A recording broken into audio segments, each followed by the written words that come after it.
vai ter uma pessoa, um técnico da ANEEL e um convidado do Instituto, né? Então, nós vamos começar com o primeiro painel, que é a visão geral sobre as tarifas de energia elétrica, coisa que nós acabamos de tocar um pouquinho ainda agora. Quem vai fazer parte desse painel é a gerente de gestão tarifária da ANEEL, a doutora Flávia Lins, e o doutor Plínio Lacerda Sampaio, que é coordenador jurídico do CONDECON do Rio, meu colega de Conselho de Defesa do Consumidor do Rio de Janeiro. Se eu for colocar o currículo do Plínio aqui, a gente vai ter 3 programas. Então, doutor Plínio, muito obrigado por ter aceitado participar aqui. E, doutora Flávia, também muito obrigado por estar aqui. Vou deixá-los agora. Doutora Flávia começa e depois o doutor Plínio dá a aula dele de sempre, que sempre nos dá. Muito obrigado aos dois. Bom, pessoal, boa tarde. Eu vou começar a fazer a minha apresentação aqui. Só um minutinho para eu projetar. Compartilhar tela. Janela. Ok.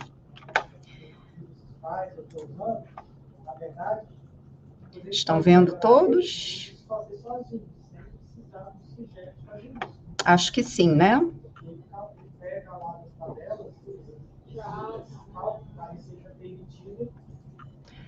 Bom, pessoal, boa tarde.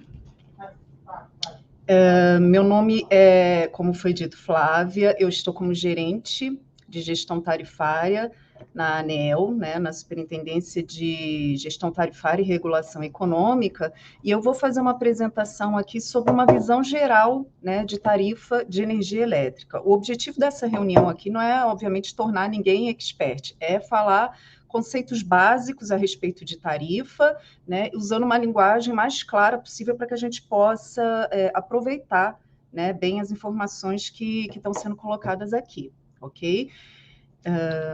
Bom, primeiramente uma visão geral aqui, né? Essa foto ela é bem emblemática, né? Porque nós temos um país que tem uma dimensão continental, né? Então nós somos gigantes, nosso setor elétrico é gigante, né? Nós temos 88 milhões de unidades consumidoras ligadas aí às distribuidoras, praticamente 100%, né, de universalização do serviço de energia elétrica, né? 99,9%.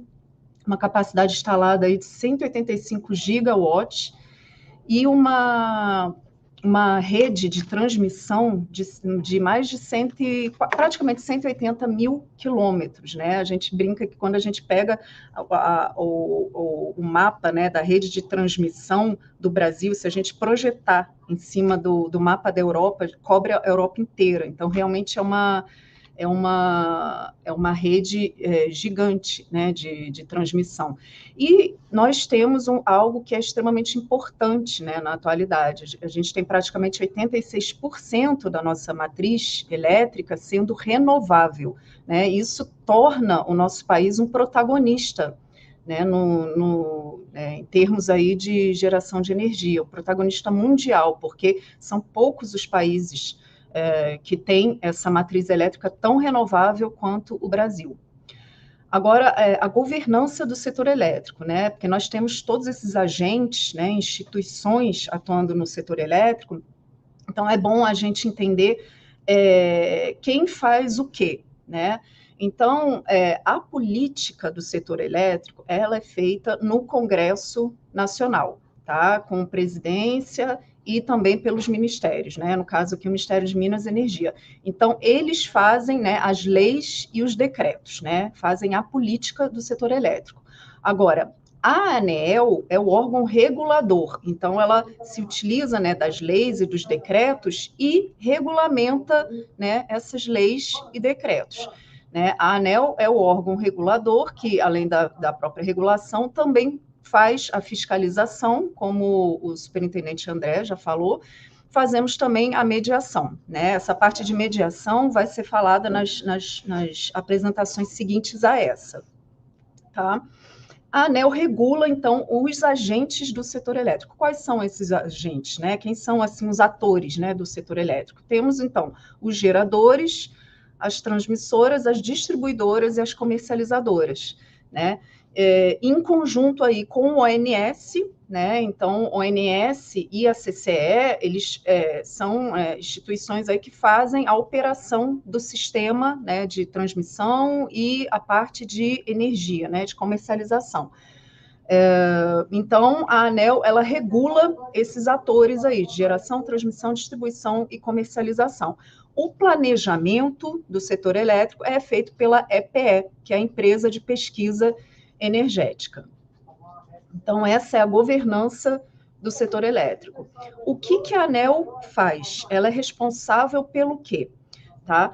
Primeiro, a ANEEL faz as outorgas. O que são essas outorgas? São os contratos, né? Porque o Estado ele não vai fazer, né, a distribuição, a transmissão da energia, a geração. Então, ele delega essas atividades para terceiros, como? Por meio de contratos, né? Que são as outorgas. Então, nós temos os contratos de concessão, nós temos os contratos de permissão, as autorizações, né? Então, o Estado delega esses serviços para terceiros, né? Então, a ANEEL, ela faz essas outorgas e ela regula todos esses contratos, né? Ou seja, esses contratos, eles têm, né, diretrizes, né, de como que deve funcionar aquele serviço, né, seja de transmissão, seja de distribuição de energia elétrica, lá tem as diretrizes no contrato, né, o que esse terceiro ele tem que entregar, né, em que prazo, com qual qualidade, quais são as regras. Então, a ANEEL faz a regulação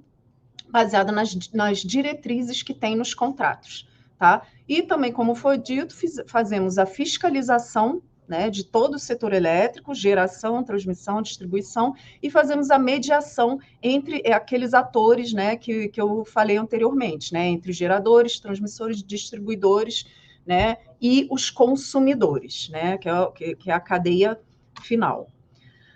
E agora que as perspectivas, né? O que a gente vê aí para frente no setor elétrico? Aqui eu destaco dois pontos principais. Primeiro, né, que tem a ver aí com tarifas modernas, né, com crescimento sustentável utilizando energia limpa.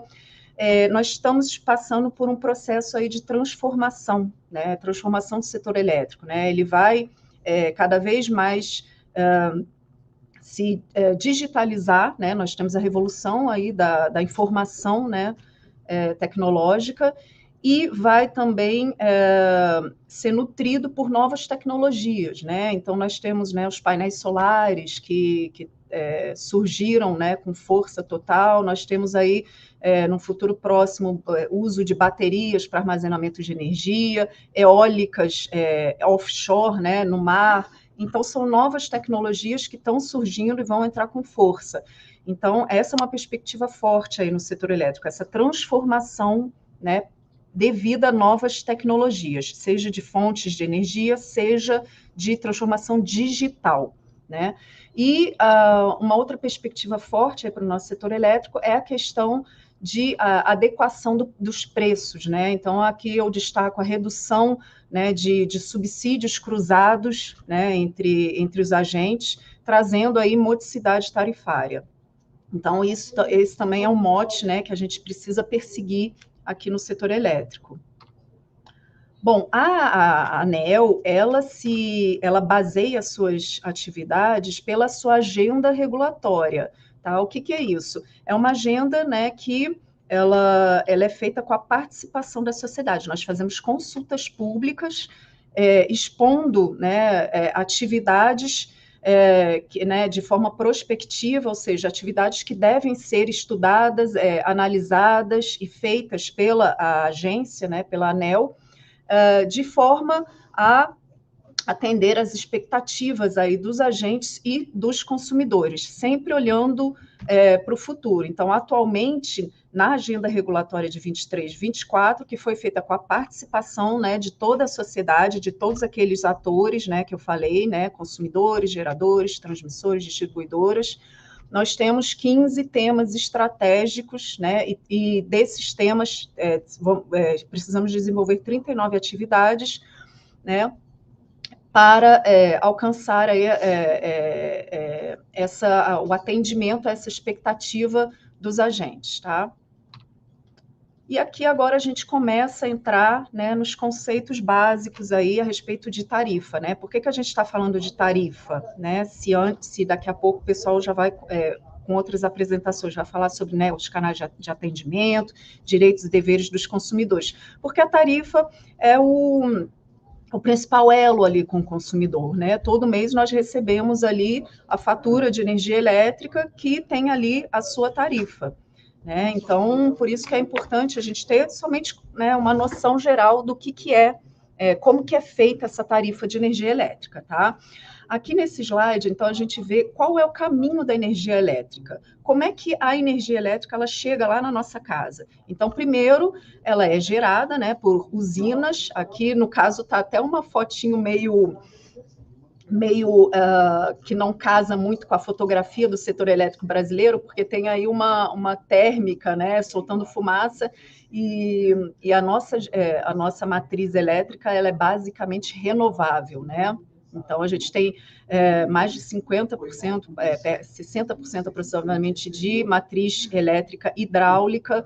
A gente tem agora uma participação das eólicas bem notável, né, a participação da solar, energia solar, que cresceu muito, né, nos últimos tempos. Então, a energia ela é gerada, né, nessas usinas, ela é transmitida pelo setor de transmissão, né, as transmissoras, então, pegam a energia nas usinas e transmitem em altas tensões, tá, para as distribuidoras, né. Essas distribuidoras recebem, então, né, do sistema de transmissão a energia, abaixam a tensão para poder distribuir para os consumidores finais. Tá?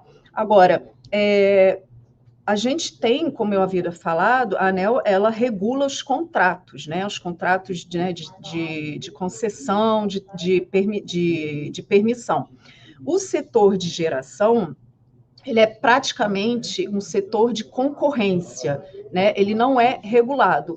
Ele é somente regulado em uma pequena parte, né? Que são usinas cotistas, que o valor da energia elétrica que essas usinas vendem é um valor regulado, ou seja, a ANEEL é que, seguindo as diretrizes do contrato, ela regula, né? Ela calcula o preço dessa energia que essas usinas cotistas vão vender. Mas é uma minoria, né? São poucos contratos desse jeito. A maioria do setor de geração é concorrencial, tá? Agora, os setores de transmissão e distribuição são setores de monopólio natural, né? Ou seja, são setores regulados, onde a gente só tem uma empresa, né, atuando dentro de cada área de concessão. Por quê? Porque não faz sentido você ter, por exemplo, duas distribuidoras atuando, né, no mesmo espaço ali. Você tem um fio correndo em paralelo com o outro. Isso não faz sentido.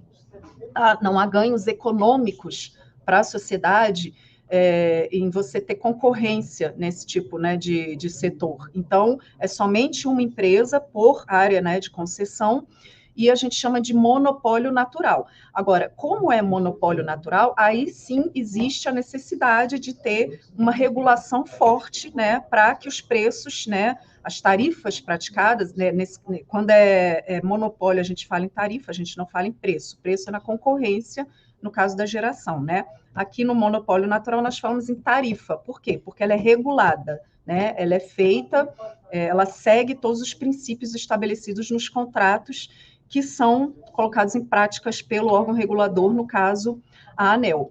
Tá? Então, esse caminho da energia elétrica passa pela geração, transmissão, distribuição, então, naturalmente, a tarifa de energia elétrica ela vai ter que remunerar, né, a parte de geração, a parte de transmissão e a parte de distribuição. Agora, além disso, entra também na tarifa de energia elétrica os encargos setoriais, que são basicamente políticas setoriais, né, feito pelos, como eu havia mostrado no slide anterior, né, presidência, ministério, né, que fazem em leis como são esses encargos. Então, são encargos setoriais que servem basicamente para subsidiar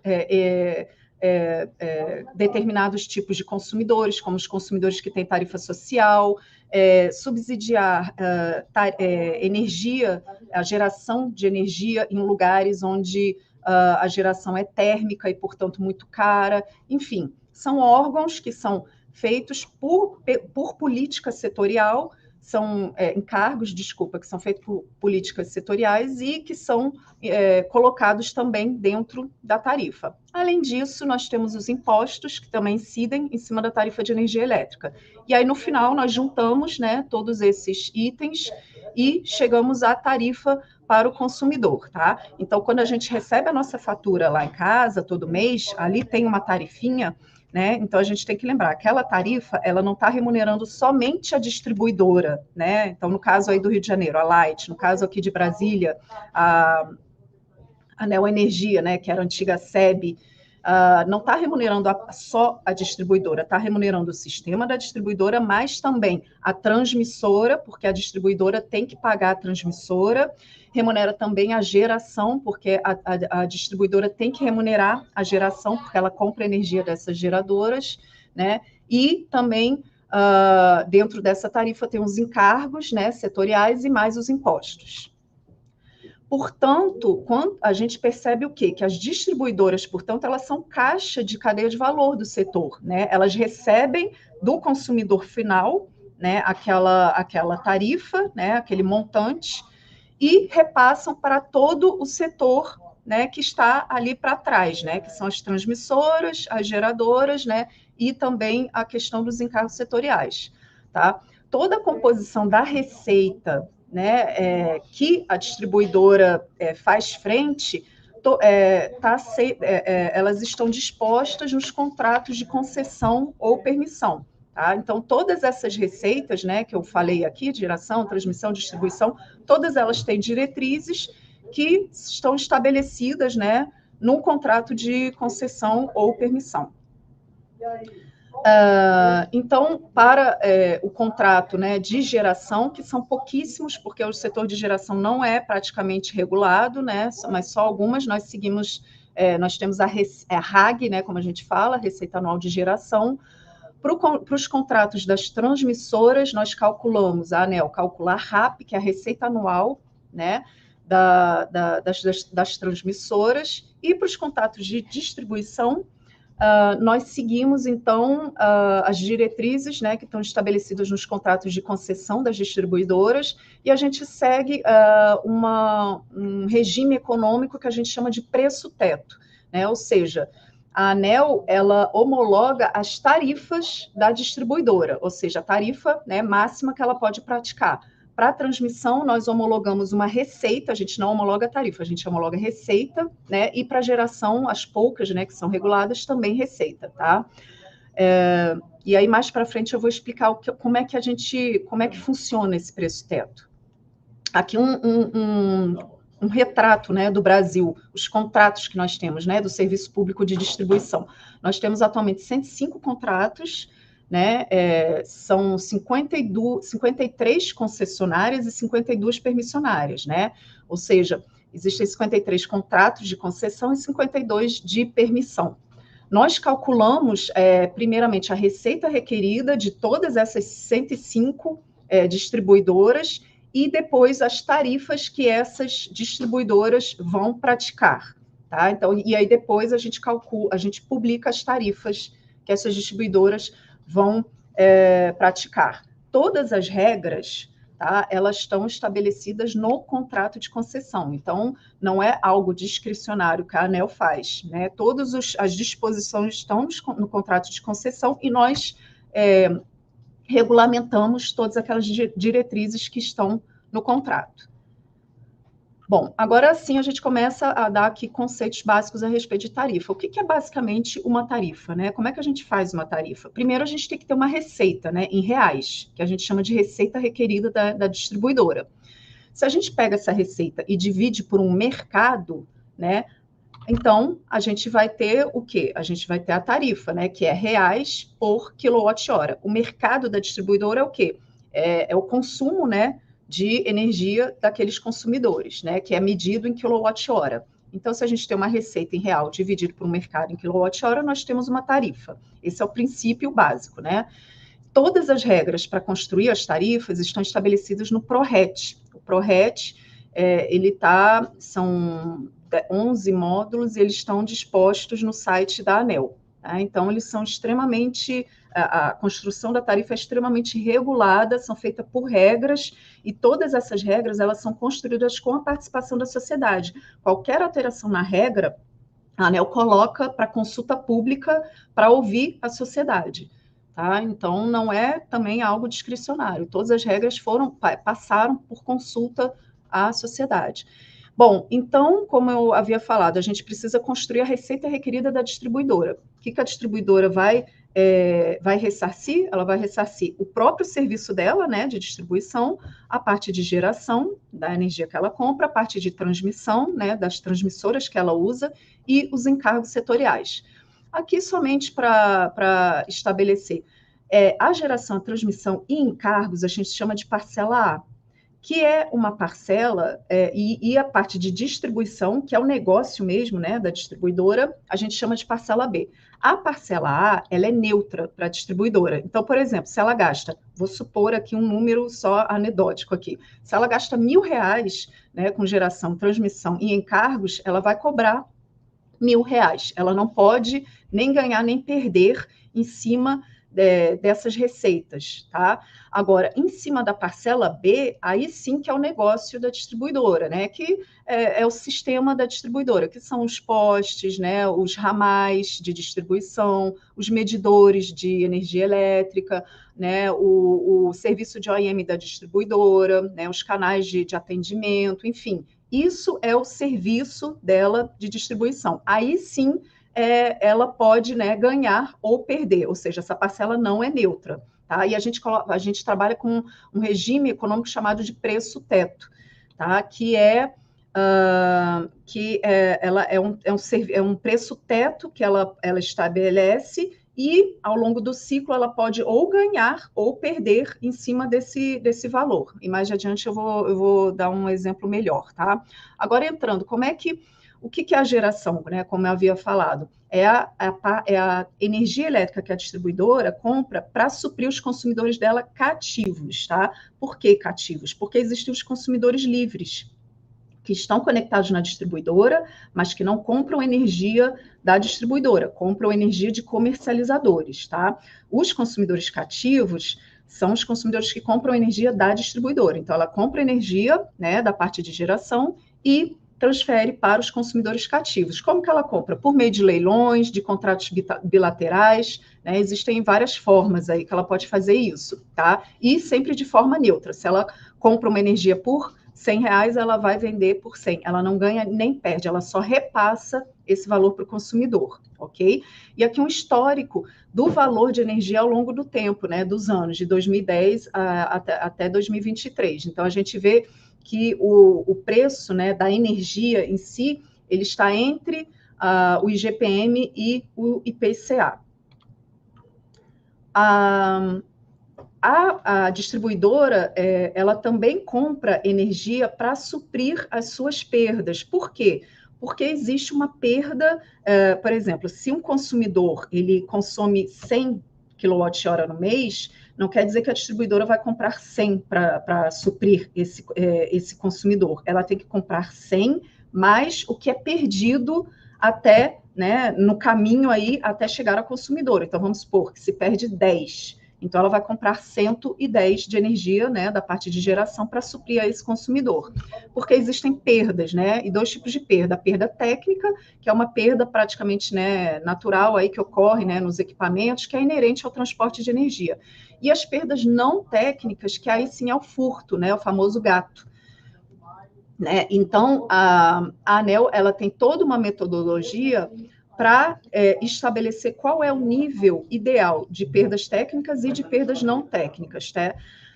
As perdas não técnicas que são sempre as mais polêmicas, né? Porque nós temos assim índices, né, de perdas não técnicas, né, de furto, que variam muito ao longo do Brasil. Nesse mapinha aqui à direita, nós vemos, então, que tem áreas de concessão que quanto mais escurinho, não é mais forte a quantidade de furto. né? Então, ela varia muito, né? E nesse gráfico à esquerda, nós vemos aqui, não dá para ver direito, porque ficou muito pequenininho, tá? Mas essas são todas as concessões, as distribuidoras do Brasil, e a gente vê que varia de 0, alguma coisa, né, de perda não técnica, até mais de 120% em cima do mercado de baixa tensão. Então, varia muito esse nível de perdas técnicas pelo Brasil, né, pelas áreas aí das distribuidoras. Como que a gente reconhece o valor de perda não técnica que vai ser reconhecido na tarifa? A gente, para escapar de uma assimetria de informação, então a gente usa uma metodologia comparativa, tá? Para fazer esse incentivo para a distribuidora para ela combater o furto. Como é que é isso? Nós pegamos áreas de concessão, basicamente, tá? Falando de grosso modo. Nós pegamos áreas de concessão que têm características similares e a gente vê o nível de furto real em cada uma delas. Se elas têm áreas de concessão similares, né, com as mesmas características, então a gente vai estabelecer um benchmarking, ou seja, uma área de concessão que é referência para que as outras áreas que são similares sigam esse mesmo nível de furto da área que é benchmark. Então, por exemplo, eu vou comparar 3 áreas de concessão que são parecidas. Se uma tem um nível de furto de 10%, uma de 20%, uma de 30%, então, o que eu percebo? Que a que tem 10%, ela consegue ter esse nível com as mesmas características. A que tem 30%, ela consegue reduzir até 10%, porque ela tem o mesmo nível ali de dificuldade, né, do que a de 10%. Então, a gente torna essa de 10% benchmarking e as outras têm que perseguir esse mesmo índice, né, da que virou benchmarking, que no caso aqui é 10%. Então, a gente só vai reconhecer na tarifa dessa distribuidora, dessas 3 distribuidoras, o nível de 10%. Se ela tem, na real, 30%, né, de nível de perdas não técnicas, ela vai ter que... O incentivo para ela é o seguinte: eu preciso reduzir esse meu nível de perda não técnica de 30% para 10%, porque só isso é que está sendo reconhecido na tarifa. Os 20% de diferença vai ficar de prejuízo para a distribuidora, ok? Então, a gente faz isso, que é como se fosse um incentivo para a distribuidora combater, né, o furto. E nós temos também uma outra questão que vocês já devem ter ouvido falar, né, que são as bandeiras tarifárias. Então, a cada mês, essas bandeiras, elas são estabelecidas em um valor, né, que é o verde, o amarelo e a vermelha. E a vermelha com 2 patamares. O que é basicamente? O que são, né, basicamente essas bandeiras? Elas sinalizam as condições de geração de energia elétrica, tá? Então, se as condições estão favoráveis, então não há nenhum acréscimo, né, na fatura de energia elétrica, a bandeira verde. Se as condições estão medianas, tem alguns acréscimos na fatura de energia, e se as condições estão mais custosas, aí a gente tem a bandeira vermelha, tá? Que são valores mais elevados. Por que isso? Porque, por exemplo, a geração hidráulica ela é mais barata do que uma geração térmica, né? Mas às vezes por questões aí, né, de operação de sistema e principalmente por questões, né, de regime, né, pluvial mesmo, se chove muito, chove pouco, está na época de seca ou não, a geração hidráulica é reduzida e aí precisa de mais geração térmica para suprir os consumidores, então a geração fica mais cara. Tá? Então, é basicamente isso. Quando as condições, né, de geração de energia estão mais caras, a gente vai mudando as bandeiras e, claro, dentro de regras que são todas estabelecidas no PRORET. Tá? Agora, na parte de transmissão, como é que as transmissoras são remuneradas, né? Então, a distribuidora fatura os consumidores dela e repassa, né, paga, né, as tarifas de transmissão, né, tarifas de uso do sistema de transmissão das transmissoras, tá? E aqui a gente tem o histórico aí, né, de variação das tarifas das transmissoras ao longo do tempo, mas é basicamente isso. Cada ponto de conexão no sistema de transmissão tem uma tarifa diferente, tá? Que é feito por um sistema, né, uma metodologia nodal, ou seja, por nó. Então, a gente chama que, né, o sistema elétrico ele tem vários nós, né, onde se conectam os consumidores ou as distribuidoras, e cada precinho ali, né, de cada barra, né, cada nó, ela tem um preço, né, que são essas TUSTs. Então, a distribuidora ela pode estar conectada em alguns pontos ali que tem determinadas TUSTs, né, homologadas, e ela vai pagar essas tarifas para a transmissora.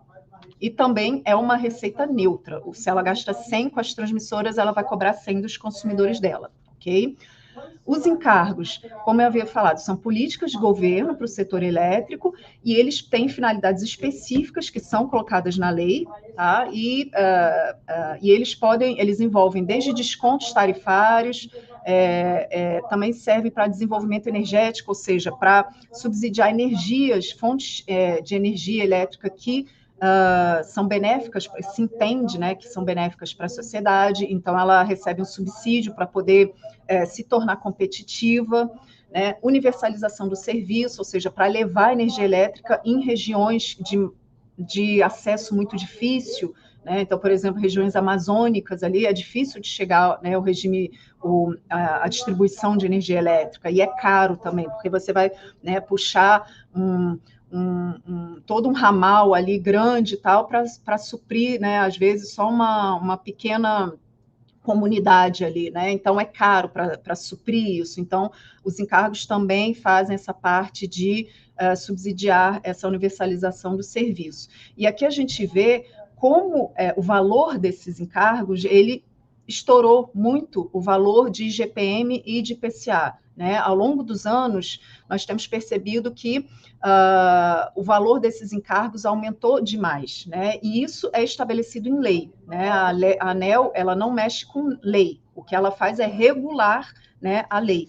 Quem estabelece, né, como que vão ser feitos, né, e financiados esses encargos é o legislativo, né? Então, cabe à ANEEL, portanto, regular e colocar na tarifa de energia elétrica. Mas, de fato, eles tiveram uma variação aí bastante relevante, um aumento bastante relevante ao longo dos últimos anos, né? Então, por exemplo, um dos encargos chama CDE, né, Conta de Desenvolvimento Energético. Então, ela subsidia várias questões aqui, né? Então, fontes de energia elétrica renováveis, né, que se entende que precisa ser subsidiada para aumentar a competitividade dessa fonte. Consumidores, determinados tipos de consumidores, né, rural, consumidores que têm uma tarifa social, ou seja, eles têm desconto em cima da tarifa, né, por questões de renda. Então, a CDE também banca. Carvão mineral, né, CCC, que é a conta aí que subsidia a geração lá do sistema mais ali né, do norte do Brasil, que é mais basicamente térmico. Então, enfim, são vários subsídios que são pagos por meio da CDE, que foi estabelecida na lei e tem que ser repassado para a tarifa. E a gente viu que aumentou muito ao longo, né, dos anos. A gente criou, a ANEEL criou o subsidiômetro, está disponível no site da ANEEL, para que a gente possa acompanhar o valor, né, que está embutido aí de subsídios dentro do setor elétrico. E isso é uma coisa que a agência tem divulgado bastante, que é para mostrar para a sociedade o quanto que a tarifa de energia elétrica está onerada, né, por diversas formas de subsídio. Tá? Então, a ANEEL ela tem chamado a atenção para essa questão. A gente precisa, né, fazer a modicidade tarifária, a gente tem que tornar a tarifa, né, mais módica possível para questões até de acesso, né, à energia elétrica. Né? E esses subsídios eles são estabelecidos por lei e a ANEEL não tem gerência sobre isso, ela simplesmente tem que repassar, tá, para a tarifa. Mas também entendemos que é nosso papel mostrar o valor que a sociedade está bancando de subsídios na tarifa de energia elétrica. Bom, e agora sim a receita de distribuição, que é aquela parcela B que eu falei anteriormente, que são os custos operacionais das distribuidoras e mais a remuneração, né, para o capital investido delas, tá? Inclusive a depreciação dos ativos. Nós reconhecemos somente custos eficientes, tá? Nós não reconhecemos os custos reais da distribuidora, e sim os custos eficientes. Esse é o segmento que é mais regulado pela ANEEL, porque aqui sim nós estamos atuando fortemente para captar, né, de forma mais forte, né, sempre, né, a modicidade tarifária. Então, a gente persegue sempre metodologias fortes, né, de custos eficientes, para que a parcela B, né, a parcela da receita que remunera o serviço da distribuidora, seja o mais próxima possível, né, do custo que ela pratica, e sempre de uma forma a incentivar ela a reduzir os custos, né, para que isso seja refletido na tarifa. Tá? E a gente vê aí que essa parcela B, ela está abaixo, né, da variação do IPCA e do IGPM. Bom, como é que a gente forma essa parcela B? Os contratos de concessão, eles trazem ali a regra de que num determinado ano vai haver a revisão da receita da distribuidora, que é quando a gente vai construir essa parcela B. Então, nós vamos olhar a remuneração, né, dos investimentos dessa distribuidora, mais a depreciação dos ativos dela, e nós vamos calcular o OIM, né, de uma forma também, da mesma forma lá aqui para perdas não técnicas, né, o furto, eu havia falado, a gente usa também metodologia de benchmarking, né, porque nós não sabemos o custo real da distribuidora.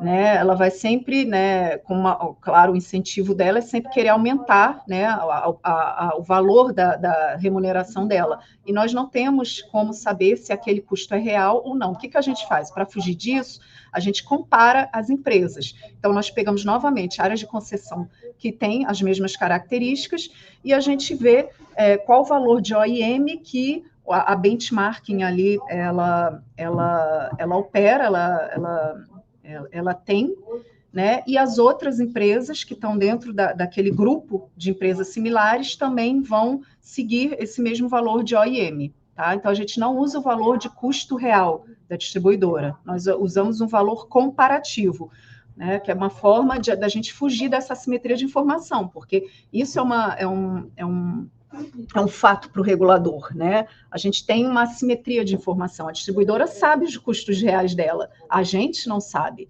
tá? Então, no ano que tem revisão, nós construímos essa parcela B da distribuidora. Nos anos seguintes, que são, em geral, 4 anos, nós não construímos a parcela B, nós reajustamos essa parcela B que foi construída na revisão por IPCA ou por IGPM, depende do tipo de contrato de concessão, e diminuindo o fator X. Então, a gente só não reajusta pelo indexador, a gente retira, né, o fator X. O que é esse fator X? A distribuidora ela tem ganhos de produtividade ao longo do tempo, ou seja, o mercado dela aumenta, só que o custo não aumenta tanto quanto o mercado. Então, ela tem esse ganho natural que faz parte do serviço de distribuição de energia elétrica. Então, a gente pega parte desse ganho que ela está tendo e repassa para o consumidor. Por isso que nós estamos reduzindo a parcela B, né, no montante desse fator X. Tá? E dentro desse fator X, como eu vou falar mais adiante, eles são três componentes, né? Fator de produtividade, trajetória do custo de OIM, né? Então, nós podemos reduzir aí, ou até mesmo aumentar, mas é mais difícil, em geral, nós reduzimos o valor de OIM dela ao longo do tempo, e o fator de qualidade também, que vai ser falado nas outras apresentações. Então, se a distribuidora, ela presta um serviço bom, quer dizer, presta um serviço ruim, então, ela vai ter a tarifa dela reduzida, ok? Então, na revisão, que ocorre de 5 em 5 anos, ou de 4 em 4 anos, depende do contrato de concessão, nós construímos essa parcela B, e durante os reajustes, nós somente reajustamos a parcela B que foi construída, nós não, né, mexemos mais nessa parcela B. Agora, já que a gente já falou de todas as receitas aí da distribuidora, aqui para a gente ter uma ideia, né, de uma fatura média, né, de energia elétrica. Então, daquela fatura que a gente recebe lá na nossa casa, né, todo mês, 34% serve para pagar a energia elétrica, né, das geradoras, 6% vai para as transmissoras, 24% para o serviço de distribuição, 16% para encargo e 21% para tributo. Então, a gente vê aí que os tributos em cima da fatura de energia elétrica são grandes, né? E, como eu havia falado, o que é tarifa? Então, a gente pega uma receita e divide por um mercado, né? Nós já vimos todas as receitas da distribuidora. Então, a gente agora pega essa receita e divide por um mercado. O que é o mercado da distribuidora? São os diversos tipos de consumidores, né, que estão conectados nela. Nós temos os rurais, industriais, comerciais, ao longo de diversos níveis de tensão. Nós aqui somos consumidores residenciais, baixa tensão, mas existem consumidores conectados em 13,8, em 34,5 kV, em 138 kV. Então, esse é o mercado dela, tá? Nós temos aqui... Ai, passei aqui adiante. Nós temos aqui, então, que a receita da distribuição, da transmissão e dos encargos vai formar a TUSD, que é a tarifa de uso do sistema de transmissão, tá? E nós temos que a tarifa de energia vai formar a TE, que é feita para os cativos. Teve algum probleminha aqui no slide? Deixa eu só voltar aqui para mostrar. Então, a TUSD, ela é cobrada de todos os consumidores, tarifa de uso do sistema de distribuição. Ela é cobrada de todos os consumidores da distribuidora, ok? Tanto cativos quanto livres. Agora, a tarifa de energia, né, só é cobrada dos consumidores cativos, ou seja, que compram energia da distribuidora. Nós, residenciais, somos cativos, nós compramos energia da distribuidora. Então, nós pagamos a TUSD mais a TE. Os consumidores livres pagam apenas a TUSD. Para baixa tensão aqui, que é o nosso caso, nós temos, no momento, duas opções de tarifa. A tarifa convencional, que é mais de 99% dos consumidores, e a tarifa branca.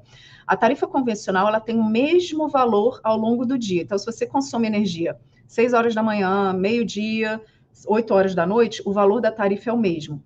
A tarifa branca, não. Ela muda de valor ao longo do dia. Então, ela vai ficar mais cara, onde o custo, né, o custo do serviço de distribuição é mais caro, né? Mas, em compensação, nos outros horários do dia, ela é mais barata que a convencional, né? Ela tem um desconto aí no período de fora ponta, tá? Essas duas tarifas são ofertadas atualmente para os consumidores de baixa tensão. Bom, eu agradeço a atenção e estou à disposição.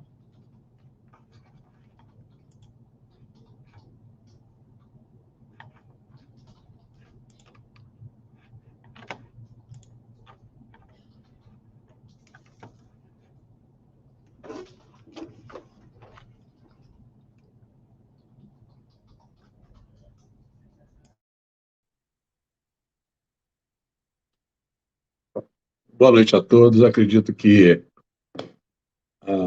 após a fala da doutora Flávia, é um pouco difícil você conseguir, nesses 10 minutos, né, fazer uma colocação de debate sobre tantos assuntos próprios, técnicos, que são aqui mencionados. Mas, primeiro, eu gostaria de saudar, né, o doutor Moisés, meu colega conselheiro, presidente do Instituto Brasileiro de Consumidores e Titulares de Dados, né, o IBCTD, por essa oportunidade de estar aqui buscando, debatendo, aprendendo, né, e, principalmente, colher as informações técnicas para nós consumidores, é muito valioso. Também agradecer e, nesse sentido, cumprimentando o doutor André Rueli, que é o nosso representante aqui da ANEEL, sobre as informações prestadas com relação a, hoje, que a doutora Flávia coloca, sobre as tarifas, né?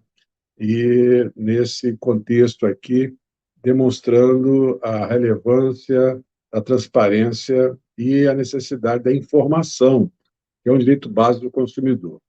Esse meu agradecimento pela honra do convite já também vem um pedido de desculpas. Eu tive que me ausentar um pouco, porque eu já vou ter que entrar numa outra aula aqui na Universidade Federal Fluminense para ministrar a aula, e desde já peço escusas após esse meu pronunciamento, né, para ter que me retirar e não poder ficar até o final. Mas essa possibilidade em que nos faz e atendendo aos consumidores, usuários, prestadoras e concessionárias de fornecimento de energia, eu hoje sou coordenador jurídico aqui da Comissão de Defesa do Consumidor, daqui da Alerj, né, que é presidida pelo deputado Fábio Silva. E quero aproveitar essa audiência, essa oportunidade, para dizer que, como foi dito aqui pelo doutor André, relacionando a justiça multiportas, né, dizendo que hoje existe, e o doutor Moisés também ratificou isso, a necessidade de ter outros modelos, outros métodos que você pode se valer para reclamar de um serviço de energia elétrica, seja tarifário, seja com relação à qualidade do serviço, e o doutor deixou aqui uma excelente plataforma, que é o consumidor.gov. E também deixo aqui à disposição daqueles que não têm esse uso da técnica, né, da tecnologia, voltado para simples reclamação, até pelo seu telefone, pelo seu computador. Deixo aqui também o telefone da Comissão de Defesa do Consumidor, que é o 0800 282 7060.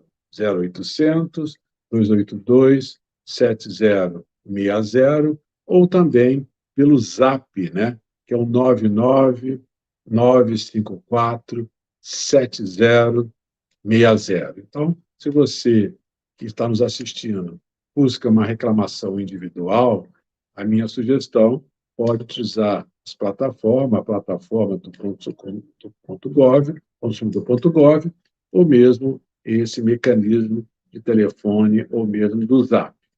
Se a sua pretensão, e aí voltados para essa questão que eu diria mais técnica, né, que a doutora Flávia coloca aqui sobre a tarifa, né, a questão da distinção, né, entre preço e tarifa, questão da concorrência e monopólio, a minha sugestão é que você busque analisar através de um site, e eu, como fui promotor de justiça, e nós, promotores, temos um site onde ali registramos as nossas ações coletivas, porque essa demanda agora passa a ser uma demanda mais técnica, no qual o próprio Ministério Público avalia, né, requisita informações, busca informações não só da concessionária, mas bem como da própria agência reguladora, questões relacionadas, como, por exemplo, a tarifa, né, se isso é um realinhamento de preço, um reajuste, e isto pode ser feito através de um simples consulta ao site, que é o site www.consumidorvencedor.mp.br. Então, se você tem uma dúvida com relação a uma questão técnica, como, por exemplo, da tarifa, a minha sugestão é que você busque verificar se já não há uma ação coletiva postulada, ajuizada, com trânsito julgado, que isso possivelmente irá auxiliar na sua demanda individual. Bom, nesses 10 minutos, o que eu poderia aqui formular, talvez numa forma de um debate ou provocação à própria doutora Flávia, né? Não poderia deixar de registrar meus parabéns para o Instituto por essa oportunidade de conhecer um pouco mais como é feito, né, pela própria agência, que deixou muito bem claro aqui que a confecção é voltada pelo Poder Legislativo, em que busca ali, através da lei, e a agência cumpre o seu papel ali, colocando praticamente uma dosimetria, né, na questão das concessionárias de energia elétrica. Eu tenho, na verdade, um registro, gostaria de fazê-lo aqui, quando eu fui promotor, fui titulado de uma promotoria de defesa do consumidor em Juiz de Fora, e, na época, me vali muito da ANEEL para um auxílio envolvendo umas reclamações que nós tínhamos dos PROCONs relacionados a um consumo de energia elétrica para uma empresa local, né? Antes chamava Mendes Júnior, depois passou a ser a ArcelorMittal, que ela, ao utilizar energia elétrica para derreter, né, o aço, né, consumia tanta energia que, nesse caso, alguns bairros alegavam nos PROCONs que existiam queima de lâmpadas, queima de aparelhos, né? E, nesse sentido, a ANEEL ela nos deu, assim, junto com a concessionária da época, que era a CEMIG, junto com a empresa e o aporte da ANEEL, identificamos aquilo que nós chamamos de efeito Flicker, né? Uma oscilação de energia elétrica que, muitas das vezes, não chega a queimar o aparelho, mas causa um grande transtorno naquelas lâmpadas que ficam assim, com um serviço talvez não contínuo. E, nesse sentido, faço aqui meu registro desta parceria, né, na Enel, que nos ajudou e muito os consumidores juiz-foranos. As reclamações que nós temos aqui na Codecom, né, relacionado à concessionária de energia elétrica local, quer seja light, quer seja ampla, quer qualquer energia, elas voltam muito para a questão, às vezes, não só da tarifa, mas também do atendimento, da necessidade de uma agência. O consumidor ele reclama muitas vezes, vai para o PROCON ou para o Codecom, porque, às vezes, a concessionária não tem um local próprio para atendê-lo, né? Isso é uma questão que a gente faz uma denúncia, vê aqui a própria agência reguladora, porque hoje essa questão de reclamar no nosso site, para muitos é muito bom, mas outras pessoas, como do interior, nem sempre têm a qualidade, né, relacionada de internet, desse serviço, que é possível você se valer. Então, temos reclamações desde a questão de necessidade de ter mais agências para atendimento às reclamações dos próprios consumidores, até mesmo do TOI, né, do termo de ocorrência de irregularidades, que é feito, no caso aqui, pela própria concessionária de energia elétrica, no caso, a Light. Nesse contexto, doutora Flávia, eu queria aproveitar a própria Light deixa aqui um ponto, né, da necessidade de um reajuste da sua tarifa. Essa concessionária hoje ela deu entrada aqui no Rio de Janeiro com uma ação de recuperação judicial. Não sei até que ponto a própria agência reguladora tem ciência. E, nesse mesmo contexto, relacionado a algumas reclamações, a dúvida que às vezes fica é que a concessionária que terá sua concessão com término em 2026, há informações de que busca antecipar, né, a renovação da sua concessão, um direito que lhe assiste, mas, por outro lado, busca-se, às vezes, a grande questão relacionada à concorrência, né? Será que outra agência não seria possível concorrer? Isso tudo somados à questão da tarifa, né, que é necessária, o reajuste. O consumidor não gosta muito, às vezes, quando tem uma questão de um reajuste. Mas, como muito bem colocou aqui, doutora Flávia, às vezes, por questão de bandeiras, né, são necessárias, e isso parece que o consumidor já está devidamente informado. Mas, com relação a outros casos em que há um vício de qualidade do próprio serviço, né, localidades como o interior de Petrópolis, Teresópolis, aqui do Rio de Janeiro, que há várias vezes, se não há um serviço, não é contínuo, a queda de serviços que nos traduz isso uma questão de prejuízo, de danos aos consumidores. A questão seria de indagar até que ponto essa tarifa que está sendo paga por um serviço que não é contínuo, né? Há algumas questões que na academia se fala até em buscar que a própria empresa, né, ela dê algum tipo de compensação, né, para aquele consumidor, além da indenização. Muitas das vezes é difícil você buscar, por exemplo, de uma geladeira ou uma televisão que foi alvo, né, de uma interrupção do serviço essencial, por N razões, né? Às vezes até casos fortuitos, como raios, outras vezes com interrupção mesmo do serviço, por tantas questões relacionadas à qualidade, que nem sempre eles conseguem indenização, porque os aparelhos são muito antigos, né? Então, às vezes, não há como se juntar uma nota fiscal da aquisição do aparelho para dizer quanto vale aquele aparelho, quando há com relação a aparelhos novos, né? Então, tudo isso relaciona-se a questão de impacto não somente de contraprestação, mas da necessidade de que o consumidor tenha, na verdade, o direito dele, né, que é o direito de obtenção do serviço, claro, cobrado pela tarifa, mas quando isso não ocorre, em legislações, às vezes, até de outros países, há necessidade de buscar da empresa uma compensação para o consumidor, né, um abatimento, e eu sei que isso tudo muitas das vezes, uma exigência legal, né? Mas eu não sei até que ponto a própria agência poderia sensibilizar as empresas, né, relacionados a esse serviço.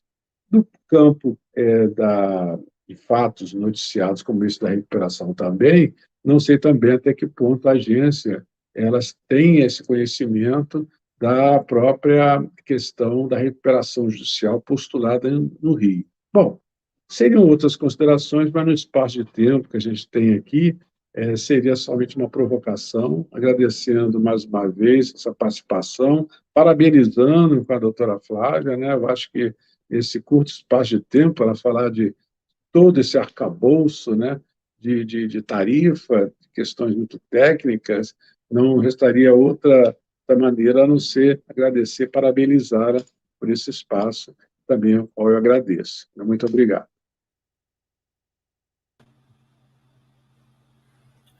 Bom, depois dessa aula, em muita coisa eu via a Flávia dar uma aula para a gente do que é tarifa. Eu acho que isso é muito interessante para a pessoa saber como é que é montado tudo isso, né? A gente falou isso no início, inclusive eu e o André, né?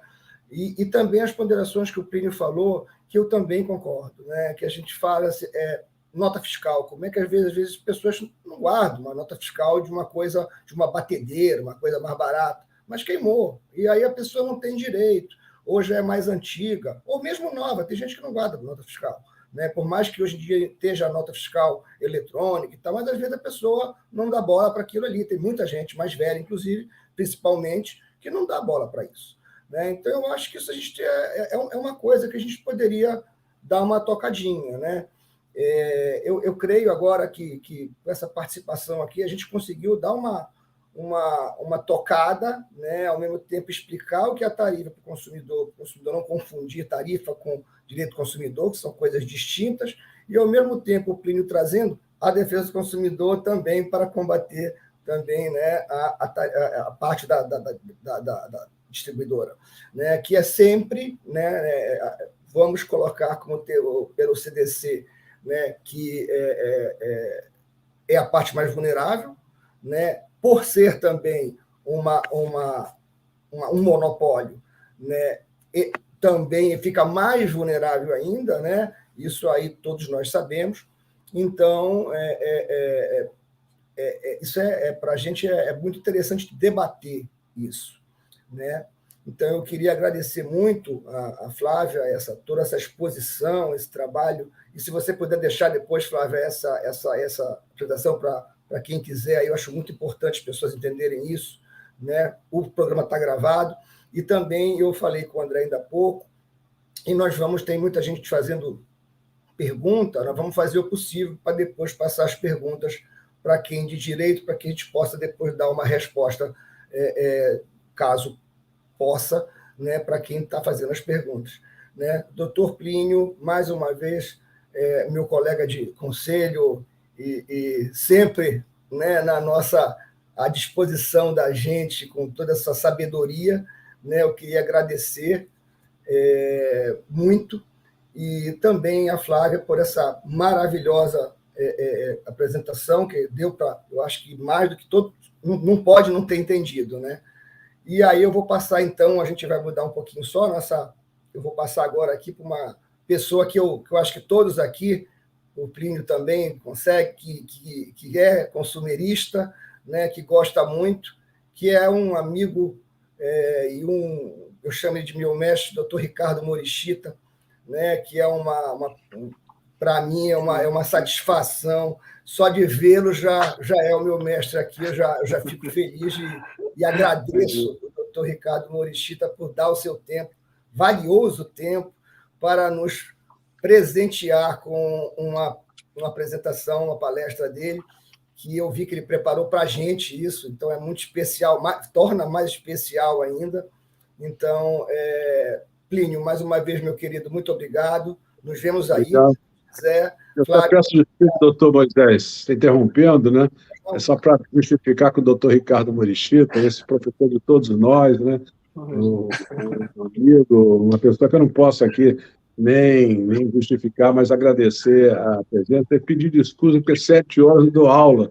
Então, está no final agora de prova, eu não vou conseguir me ausentar. Então, estou justificando, doutor Ricardo. Claro. Peço desculpa, a doutora Flávia também. Me desculpe, estou à disposição. E, doutor Moisés, vamos tomar nosso café, ver se a Renata não adia mais as nossas reuniões, tá bom? Com certeza. Muito obrigado. Você pode ver depois do Morishita no canal, não tem problema, a gente passa. Tá bom, um abraço. Tchau. Tá bom? Meu querido amigo e mestre Dr. Morishita,